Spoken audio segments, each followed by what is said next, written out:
kasayran mo sa iyong palibot sa paliwata kay Dad? Tandaan ko sa muna nga magpakanya galakat ako sa bukid. Kapag kita ako sa mga kahoy, nakita ko mga kahoy nga damo-damo mga bunga. Tapos hindi ka kakita sa init, puro lang kakahuyan ang nag-amyong kag mga prutas ang nakita ko nga na mas kasagingan, mga hansol, mga langka, dalang-dalang ng mga prutas nakita ko sa mga bukid, mga mayabas. Ay una-una ko niya pulot, kuha ang mayabas kay malapit kaya ako nagkubog ang buton. Pero ang hansol, mataas, hindi ko masaka.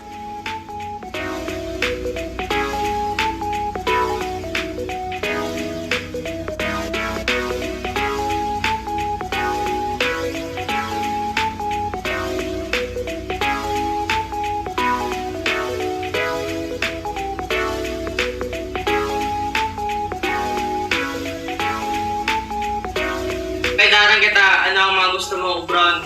Gusto ko brown, yung magbulig ako sa akong mama, ang baba, kung dapat nila brown. Gusto kong magbulig kanda.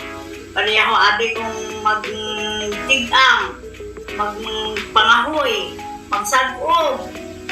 Tapos pagkatapos ko sagog, pwede na dahil ako makahampang, kayo ay nakuubra sa sulod sa balay. Babayan na nila ako pagpahampang. Pagkatapos tawag ko naman nila ako magpahugas tinggan. Tamo bala ka mo nga nakita kasapat sa una kong para subong? Oo, sari-sari lang mga sapat sa una ang amo nakita. Tungod nga, huwag sing kapang dako, huwag sing kapang nira sa mga piskis. Mga kasapatan niya iba, ginakisiw, ginapang, ginapang dako. Pero yan da, huwag naging halos ang mga kasapatan kay ginapang nira sa mga tao, ginapang dako para pangsudan. Mas matinlo bala ang dagat kag suba sa una kong para subong? Mas makinlo ang dagat sa una kag suba tungod ang mga tao, mga basura, huwag garang haboy dito sa suba. Yan da, hasta mga CR nila ala sa suba, ubra sa CR. Ganing yan da, mga suba, may ko.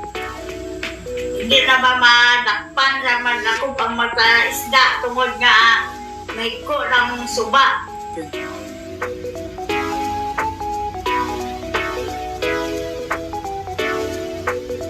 Tamo bala ang kahoy sa una kong para subong? Mas madamo ang kahoy sa una tungod niya ang mga tao ay kapagtapas ang kahoy sa una. Pero yan da, ginawa tapas para ulingon. Ang iban ginapasirahe. Ang iban pangahuiman para ulingon. Kang ipanggatong. Gani yan da, kamay lang ang mga kahuyan. Tapos kung magbagyo, ang tubig diretso na paiubos. Ang amo nang gahatag sa landslide.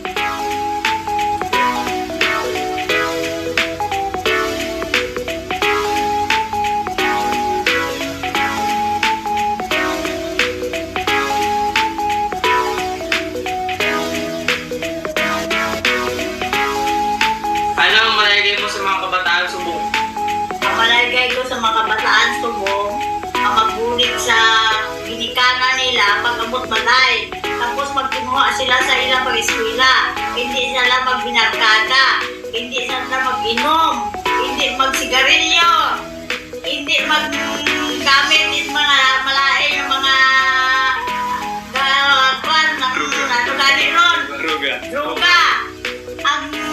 Hindi sila magbinarkada pag galing sa eskwelahan. Diretso sa balay kang magbulig sa ilang ginikanan.